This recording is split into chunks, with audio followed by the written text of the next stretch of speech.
جی علامہ اقبال رحمۃ اللہ علیہ کے دن کے حوالے سے علامہ صاحب کا یہ ایک کلام ہے نقطۂ توحید، اس میں سے چند اشعار۔ وہ فرماتے ہیں کہ بیان میں نقطۂ توحید آ تو سکتا ہے، تیرے دماغ میں بت خانہ ہو تو کیا کہیے۔ یعنی یہ جتنا ہم ممبروں پہ بیٹھ کے سپیچز دیتے ہیں یا کتابیں لکھتے ہیں یا تقریریں کرتے ہیں، عام گفتگو کرتے ہیں، اس میں کہیں توحید بھی تو آ سکتی ہے نا۔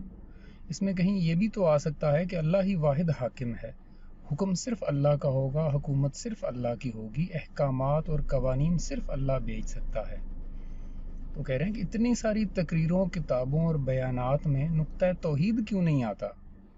وہ وجہ یہ ہے کہ تیرے دماغ میں بت خانہ ہو تو کیا کہیے۔ ہمارے ذہنوں میں جو بت بنا دیے گئے ہیں وہی نہیں نکلتے، اور وہ بت بیان ہوتے رہتے ہیں، ان کی تعریفیں اور شانیں بتائی جاتی ہیں، اللہ کی حاکمیت تو پتہ نہیں کہیں پیچھے رہ جاتی ہے۔ اور وہ کہہ رہے ہیں سرور جو حق و باطل کی کارزار میں ہے، اور وہ مزہ جو حق اور باطل کی جنگ میں ہے، جو انسان کے اندر ہو رہی ہوتی ہے، اور جب اندر حق کی جنگ جیت جاتی ہے تو پھر ایسا انسان معاشرے میں جا کے حق و باطل کی جنگ کا آغاز کرتا ہے، اور ایسے ہی یہ قوم بنتی ہے جو بین الاقوامی سطح پر حق و باطل کی جنگ میں شریک ہوتی ہے۔ تو کہتے ہیں سرور جو حق و باطل کی کارزار میں ہے،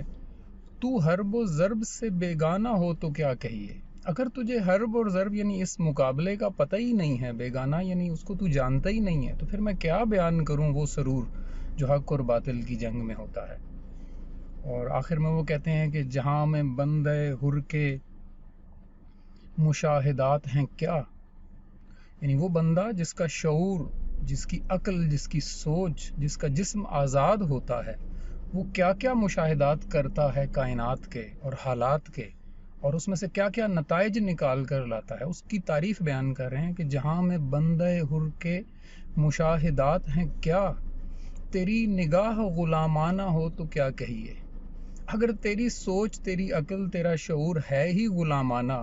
تو پھر تجھے اس بندہ حر کے مشاہدات کیا سمجھ آئیں گے۔ اللہ تعالی ہمیں سمجھنے،